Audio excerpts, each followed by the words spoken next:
بسم اللہ الرحمن الرحیم۔ امید ہے آپ سب ایمان اور صحت کی بہترین حالت میں ہوں گے۔ یوں تو بات کرنے کے لیے کافی موضوعات ہیں، لیکن آج ہم صرف جو ہے سپریم کورٹ کے فیصلے پہ بات کریں گے۔ جیسے کہ آپ سب جانتے ہیں سپریم کورٹ کا مختصر فیصلہ جاری کر دیا گیا ہے، اور اس فیصلے میں سپریم کورٹ نے پرویز الہی صاحب کی پنجاب اسمبلی کی ڈپٹی اسپیکر دوست محمد مزاری کی رولنگ کے خلاف جو اپیل تھی وہ منظور کر لی ہے، اور دوست مزاری کی اس رولنگ کو کالعدم قرار دے دیا ہے، اور پرویز الہی کو پنجاب کا وزیر اعلیٰ قرار دیا، اور حمزہ شہباز اور ان کی کابینہ کے ارکان کو فوری طور پر اپنے دفاتر چھوڑنے کا حکم دے دیا۔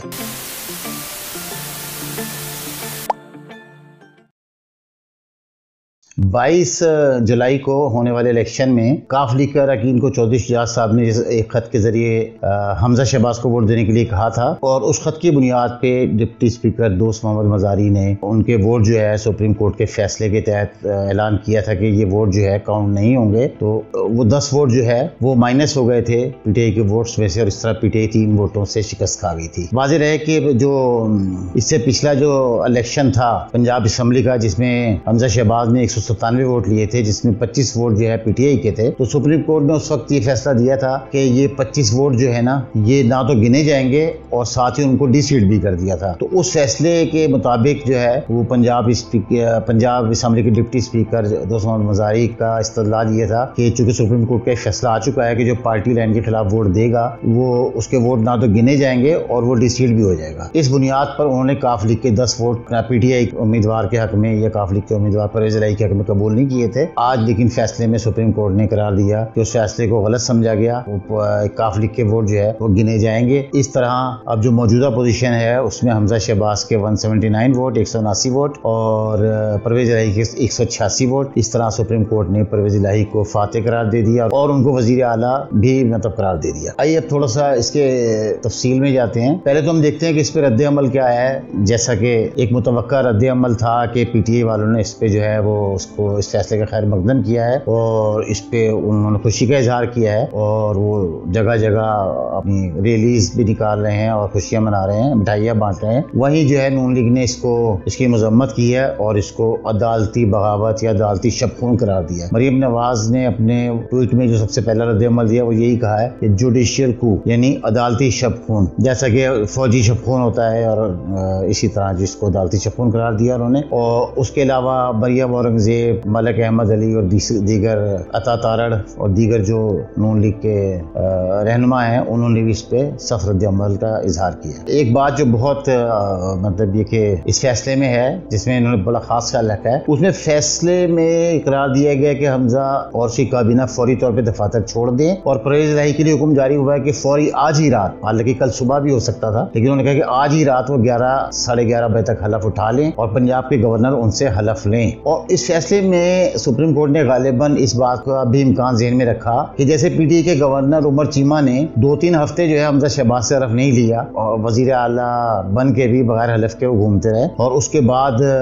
اسپیکر قومی اسمبلی نے ان سے حلف لیا 2 ہفتے کے بعد۔ انہوں نے اس بات کا بھی خیال رکھا، اور انہوں نے اپنے حکم میں ہی لکھا کہ گورنر پنجاب حلف لیں، اور اگر وہ حلف نہیں لیتے تو صدر عارف الوی ان سے حلف لیں۔ تو اس فیصلے میں اس کا خاص خیال رکھا گیا کہ پرویز الہی آج ہی کی تاریخ میں 12 بجے سے پہلے وہ حلف اٹھا کے پنجاب کے وزیر اعلیٰ کا منصب سنبھال لے۔ شاہ محمود قریشی، علی ظفر ایڈوکیٹ اور دیگر رہنماؤں نے، اسد عمر جو ہے، انہوں نے فیصلے کے بعد سپریم کورٹ میں ہمارے نمائندوں سے بات چیت کی، اور اس فیصلے کو خوش آئین کی فتح، جمہوریت کی فتح، عمران خان کی فتح قرار دیا، اور جبکہ دوسری طرف نون لیگ نے اس کو عدالتی شب خون قرار دیا، اور یہ قرار دیا کہ حکومت ایک ایسے شخص کو دے دی گئی جس کے پاس پنجاب میں حکومت کرنے کا مینڈیٹ نہیں ہے۔ انہوں نے یہ بھی کہا کہ اگر یہی فیصلہ فل بینچ کی طرف سے آتا تو یہ فیصلہ قابل قبول ہوتا اور اس پہ سب کو اعتماد ہوتا، اور اس پہ کوئی اعتراض کی کوئی صورت نہیں تھی، لیکن سپریم کورٹ کی اس بینچ پہ ہمارا اعتبار ہمارا بھی نہیں تھا، اور حکومتی اتحاد میں شامل کسی بھی پارٹی کا اس پہ اعتماد نہیں تھا، تو اس لیے یہ فیصلہ جو ہے نا وہ ہمارے لیے قابل قبول نہیں ہے، اور ہم اس کو تسلیم نہیں کریں گے۔ اور اس کے ساتھ ہی جو ہے پیپلز پارٹی کے رہنما فرحت اللہ بابر صاحب نے آئین کے آرٹیکل 91 کے تحت جو ہے مشورہ دیا ہے کہ سپریم کورٹ کے اختیارات کو محدود کرنے کے لیے غور کیا دیا جائے، اور اس ٹویٹ کو بلاول بھٹو نے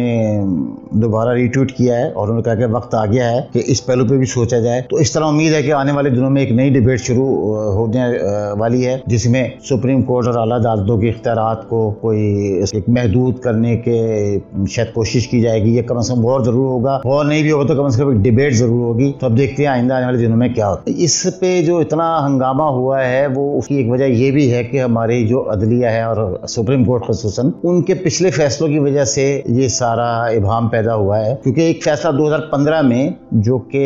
پارٹی ہیڈز کی کہہ لیں کہ آمریت کے خلاف جو ہے وہ بار کونسل نے کیا تھا، اس میں 8 جج بیٹھے تھے جن میں ثاقب نثار صاحب، عمر طیب بندیال اور شاید اعجاز الحسن صاحب بھی شامل تھے۔ ان سب نے قرار دیا تھا کہ آل ان آل جو ہے وہ پارٹی ہیڈ ہے، ساری پارٹی اس کے گرد گھومتی ہے، تو اصل اختیارات کا منبع وہ ہے، پارلیمانی پارٹی بھی وہی تشکیل دیتا ہے، وہی اس کا لیڈر مقرر کرتا ہے، وہی ٹکٹ جاری کرتا ہے الیکشن لڑنے کے لیے، اور اسی کے نام پہ ووٹ جو ہے وہ ارکان قومی اسمبلی کو ملتے ہیں۔ لہٰذا ان 8 کے 8 نے متفقہ اقرار دیا تھا کہ یہ اختیار یا کہہ لیں کہ سارے جو اختیارات کا جو منبع ہے، سرچشمہ ہے، وہ پارٹی کا جو لیڈر ہے یا سربراہ ہے وہ ہے۔ اس کے بعد 2015 میں ایک اور کیس میں جس میں موجودہ چیف جسٹس عمر طیب بندیال صاحب اور اعجاز الحسن صاحب بھی شامل تھے، انہوں نے پھر جو ہے وہ یہ قرار دیا کہ پارٹی ہیڈ جو ہے وہ اصل میں پارٹی کا جو ہے وہ کرتا دھرتا ہے اور اسی کے احکامات پہ پارٹی چلے گی، اور یہی جو ہے قانون کا منشا ہے۔ لیکن اب جو تیسرا فیصلہ آیا حمزہ شہباز کے وزارت اعلیٰ کے الیکشن کے بعد، جو پہلا الیکشن تھا جس میں پی ٹی آئی کے 25 ووٹ جو ہے وہ نہیں گنے گئے اور ان کو ڈی سیٹ بھی کر دیا گیا، جس کے اوپر 2 فاضل جج صاحبان جو کہ ان تینوں کے علاوہ تھے، اور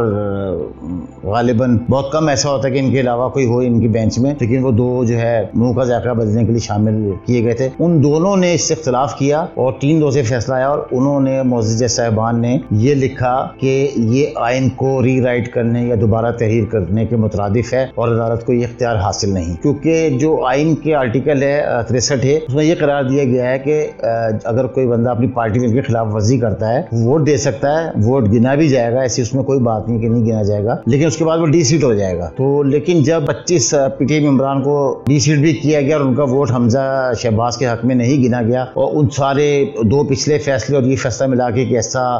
کہہ لیں کہ عدالتی فیصلوں کا مکس اچار تیار ہوا کہ جس میں اس مکس اچار سے ہر بندہ اپنی مرضی کی چیز نکال رہا ہے، کوئی اس میں سے آم نکال رہا ہے، کوئی لیمو نکال رہا ہے اور کوئی لسوڑا نکال رہا ہے، تو بس وہ اچار ہے، جس کو جو پسند ہے وہ اس میں سے نکال کے چٹخارے لے رہا ہے، اور اس چٹخارے میں جو ہے وہ اس ملک اور قوم کا جو ہے جو حال ہے وہ آپ کے بھی سامنے ہے، میرے بھی سامنے ہے۔ یہ کچھ چیزیں ایسی ہیں کچھ اس میں کوئی شک نہیں ہے کہ پچھلے 5 سال سے جوڈیشل ایکٹیویزم جو ہو رہا ہے ایک تو وہ ضرورت سے زیادہ ہو رہا ہے۔ آپ نے روزانہ حکومتی جو عہدیدار ہوتے ہیں ان کو وزیر اعظم، وزیر اعلیٰ، چیف سیکرٹری، ایوری تھنگ، جو بھی حکومتی جو کہتے ہیں کل پرزو ہوتے ہیں وزراء، ان کو روزانہ جو ہے سپریم کورٹ یا ہائی کورٹ میں ان کی حاضری ہوتی ہے، جبکہ عدلیہ کے اپنے معاملات انتہائی خراب ہیں اور 55,000 کیسز جو ہے سپریم کورٹ میں جو ہے وہ پینڈنگ پڑے ہوئے ہیں۔ تو اس طرف بھی جو ہے نا یہ بھی ایک پہلو ہے، اور پھر یہ بھی ہے کہ ریلیف جو ہے وہ جب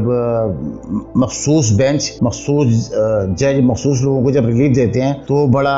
برق رفتار ہوتا ہے اور یعنی فوری ریلیف ہوتا ہے، جبکہ جن کو نہ دینا ہو تو ان کے لیے پھر مدت کا کوئی تعین نہیں ہے۔ مثال کے طور پہ اگر آپ کو یاد ہو کہ سینٹ میں چیئرمین کا انتخاب ہوا تھا جس میں پیپلز پارٹی کی طرف سے اور اپوزیشن کی طرف سے اس وقت کی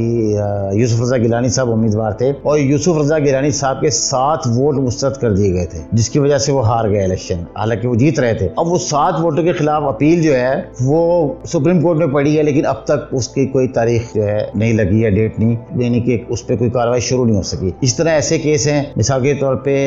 قومی اسمبلی کی جو ڈپٹی اسپیکر تھے قاسم سوری صاحب، وہ عرصہ 3 سال سے جو ہے وہ اسٹے آرڈر کے اوپر چل رہے ہیں، ان کے حلقے میں دھاندلی کا الزام لگا تھا اور دھاندلی کے ثبوت بھی الیکشن کمیشن کی رپورٹ میں آ گئے تھے کہ اتنے ووٹ جعلی ڈالے گئے، اتنے وہ۔ اس کے بعد انہوں نے اسٹے لے لیا سپریم کورٹ سے اور وہ ڈپٹی اسپیکر بنے، مدت پوری جتنی بھی ان کی تھی وہ کی، اس کے بعد وہ چلے بھی گئے، لیکن وہ اسٹے آج بھی برقرار ہے۔ تو ہماری عدلیہ کو بھی سوچنا چاہیے کہ کو بہت شوق ہے سیاسی معاملات میں ٹانگ اڑانے کا، اور در حقیقت جو ہے وہ قدنا یا پارلیمنٹ کے ڈومین میں جو ہے نا وہ جانے کا بہت شوق رکھتی ہے، لیکن ان کا جو اپنا ڈومین ہے، جو عدلیہ کے معاملات ہیں، انصاف کے معاملات ہیں، لوگ 5-5 10-10 سال سے جو ہے اپنے کیس لگنے کے انتظار میں بیٹھے ہیں، لیکن ہماری عدلیہ بہت دلچسپی لیتی ہے کچھ مخصوص واقعات میں، اور پھر جب اس میں بینچ بنتا ہے تو مخصوص لوگ بیٹھے ہوتے ہیں اور یہ کوئی آج کی بات نہیں ہے، یا جو لوگ سیاست سے دلچسپی رکھتے ہیں وہ یہ جانتے ہیں یہ بڑی پرانی بات ہے. اور جو خاص طور پہ یہ موجودہ جو بینچ ہے جس میں محترم عمر رضا بندیال صاحب ہیں، محترم اعجاز الاحسن صاحب ہیں اور محترم منیب اختر صاحب ہیں، ان کے بارے میں اکثر صحافی جب یہ بینچ بنتا ہے تو پہلے پیشنگوئی کر دیتے ہیں کہ بھائی یہ فیصلہ آئے گا. تو فیصلہ بھی غیر متوقع نہیں تھا، نہ تو نون لیگ کے لیے اور نہ ہی پی ٹی آئی کے لیے اور نہ ہی صحافیوں کے لیے اور نہ ہی سیاست سے دلچسپی رکھنے والوں کے لیے. پی ٹی آئی کا موقف یہ تھا کہ فل بینچ بنانے کی ضرورت نہیں، لیکن حکومتی اتحاد کا موقف تھا کہ ہمیں اس بینچ پہ اعتماد نہیں ہے، جیسے فل بینچ ہونا چاہیے. جہاں تک میری ذاتی رائے ہے تو فل بینچ بنانے میں کوئی حرج نہیں تھا، کیونکہ اسی مسئلے کے اوپر 8 رکنی بینچ، 5 رکنی بینچ اور 3 رکنی بینچ کے فیصلے موجود تھے. تو قانونی روایات یہ ہیں کہ جب ایسی کوئی چیز دوبارہ زیر غور لائی جائے جس پہ کوئی پہلے بینچ فیصلہ کر چکے ہیں تو عموماً اس سے بڑا بینچ درکار ہوتا ہے اس فیصلے کو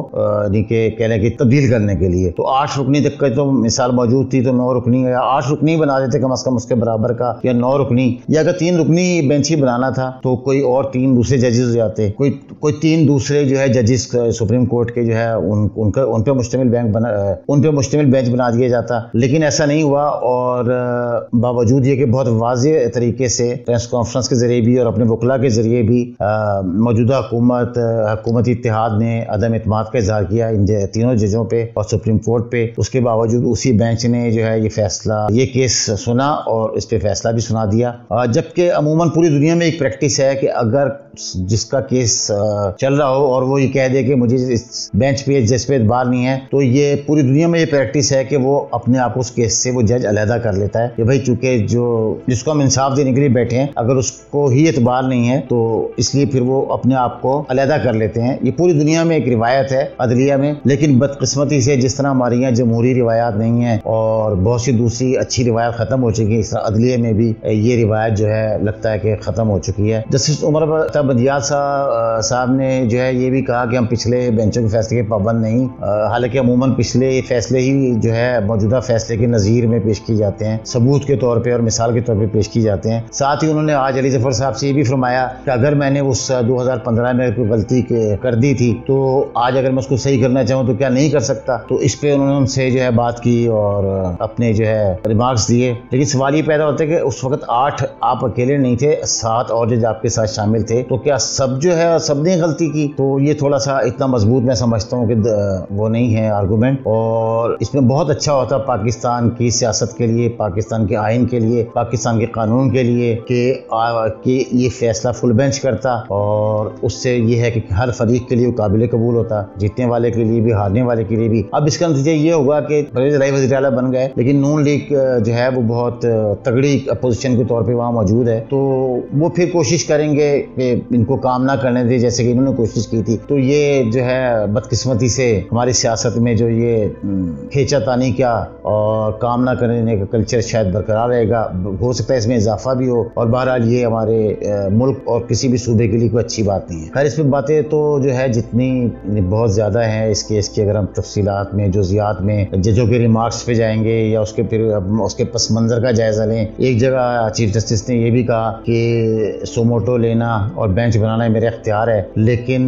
2 بہت سینئر جج، ایک جو ہے جس میں سے قاضی فائز ہیں جو اگلے چیف جسٹس ہیں، اور ایک جو پچھلے ہفتے ریٹائر ہوئے ہیں جسٹس مظہر میاں خیل، انہوں نے بھی اپنے ریٹائر کے موقع پہ جو ہے اس کے بعد یہ ایک تقریر کی ہے جس میں انہوں نے کہا کہ یہ چیف جسٹس صاحب کا اختیار نہیں ہے، سپریم کورٹ کا اختیار ہے. اور ایک اور کیس میں بھی محترم عمر رضا بندیال صاحب نے کہا کہ یہ سارا یہ میرا حق ہے کہ اس سب میں فیصلے کروں. تو اس پہ قاضی فیصل نے آج ایک خط بھی لکھا ہے، اور جیسے کہ میں نے بتایا کہ جسٹس مظہر میاں خیل نے بھی اس بات کی وہ کی ہے کہ یہ ایسا کوئی بے لگام اختیار نہیں ہے. ایک طرف چیف جسٹس عمر رضا بندیال کہہ رہے ہیں کہ میں سیاسی پارٹیوں میں سے جو عامریت ہے ختم کرنا چاہتا ہوں، لیکن سینئر ججوں کو خود عدلیہ میں ان کے ساتھی ججوں کے مطابق عدلیہ پہ انہوں نے اسی طرح کی جو ہے نا وہ اپنے عامریت قائم کی ہوئی ہے. آپ دیکھیں کہ ججوں کے اپائنٹمنٹ کے اوپر بھی جو جوڈیشل کونسل ہے اس کا اجلاس جو ہے وہ کافی عرصے سے نہیں ہوا، حالانکہ 5 ججوں کی جگہ خالی ہو چکی ہے. وجہ صرف یہی ہے کہ وہ اس میں قاضی فائز عیسیٰ اور دوسرے جو ہم خیال جج نہیں ہیں جو ان کو بٹھانا نہیں چاہتے. اب جیسے ہی وہ چھٹیاں ہوئی ہیں جس کی جو چھٹیاں انہوں نے خود دی ہیں، تو اس درمیان میں انہوں نے 2 دفعہ اس کا اجلاس بلا لیا ہے. اب پھر 28 کو اس کا اجلاس ہے جس پہ قاضی فائز عیسیٰ نے آج خط بھی لکھا ہے کہ یہ ہمارے ساتھ جو ہے آپ کیا مذاق کر رہے ہیں. تو اس کے لیے تو انتظار کیا جائے جب جج واپس آ جائیں تو اس کے بعد اس فیصلے کو رکھا جائے. تو بہرحال بدقسمتی ہی وہی ہے کہ ہم ہر شعبے میں انحطاط کا شکار ہیں، زوال کا شکار ہیں۔ اللہ ہی ہے جو ہمیں ہدایت دے اور ہماری حفاظت کرے پاکستان کی۔ جیسے ہی کیس سپریم کورٹ میں آیا ہے پنجاب اسمبلی کا، اسی دن کور کمانڈرز کا بھی اجلاس ہوا، لیکن اس کا جو اعلامیہ جاری ہوا اس میں یہ بتایا گیا کہ انہوں نے سیلابی صورتحال اور دفاعی امور کے اوپر غور کیا اور اس میں انہوں نے کوئی سیاسی اس کا جو ذکر نہیں کیا۔ بعض ذرائع نے جو ایک خبر آئی تھی کہ فوج جو ہے سافٹ انٹرفیئرنس کرے گی، اس کی بھی بظاہر تردید کر رہے ہیں جو ہے فوجی حلقے کہ ایسی کوئی بات نہیں ہے، اور پی ٹی آئی والوں نے بھی کہا کہ ہمیں ایسا کوئی کہیں سے پیغام یا سگنل نہیں ملا۔ تو اب دیکھتے ہیں آنے والے دنوں میں کیا چیز سامنے آتی ہے۔ اب آئندہ کیا ہوگا یہ دیکھتے ہیں، چونکہ پرویز الہی صاحب نے کہا تھا کہ اگر عمران خان کہیں گے میں 3 منٹ میں اسمبلی توڑ دوں گا، لیکن مجھے ایسے کوئی آثار نظر نہیں آ رہا ہے، کیونکہ اگر پی ٹی آئی انتخابات چاہتی تو اس کے لیے بڑا آسان تھا کہ وہ قومی اسمبلی سے سارے استعفے دے، ان کی تصدیق کروائے اسپیکر کے پاس، اور کے پی کے سے، پنجاب اسمبلی سے، اور جہاں جہاں اس کے سندھ اسمبلی میں اور بلوچستان اسمبلی میں وہاں سے اپنے ایم پیز کی سیٹوں پہ استعفیٰ دے دو۔ اتنے ارکان جب استعفیٰ دے دیں گے تو الیکشن کے علاوہ جو ہے وہ میرا خیال کوئی چارہ نہیں ہوگا، جب 200-250 سیٹس کے اوپر ضمنی الیکشن نہیں ہو سکتے، پھر وہ جنرل الیکشن ہی ہوں گے۔ لیکن مجھے لگتا ہے کہ پی ٹی آئی جو ہے وہی چاہتی ہے کہ پریشر ڈال کے مرکز میں سے ان کی حکومت جو ہے ختم کی جائے، لیکن صوبائی حکومتیں جہاں جہاں وہ کر رہے ہیں وہاں وہ اس کو انجوائے کرتے رہیں۔ تو